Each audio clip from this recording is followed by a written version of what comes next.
Usta özün indi yaxşısan, salamatçılıqdır. Şeydəydin, hə? Yox. Yaralsan, ha? Ha, tərəfdəsən. Yan gətirəm. Yaralısan onda, hazır mı? Ayağımla. Hospitala gətiriblər. Evet, akıbıcı yeniydim. Ben de burada çıkmamışım. Desanı. Şeyləm kömək eləmirlər. Dronlar zətlər kömək eləmir. Hem çıkıblar deyirlər köməyə gələcək.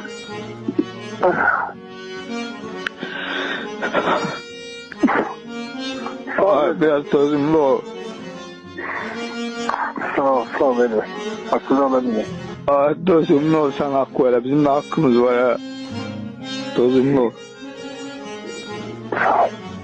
Telefondan başın qarışmasın, biraz diqqətli ol. Olsun bir tane çare kalır.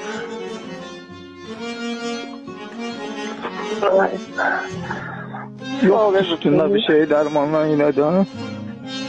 Yok.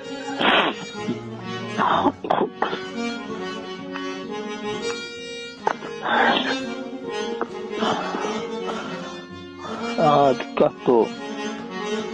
Yok sen. Haber ver bana test et. Telefonla oynama, haber ver, dikkatli ol.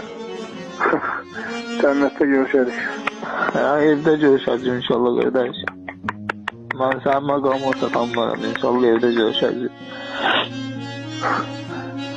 Sağ ol canım. Kızım bu var tozu ya, bu ne?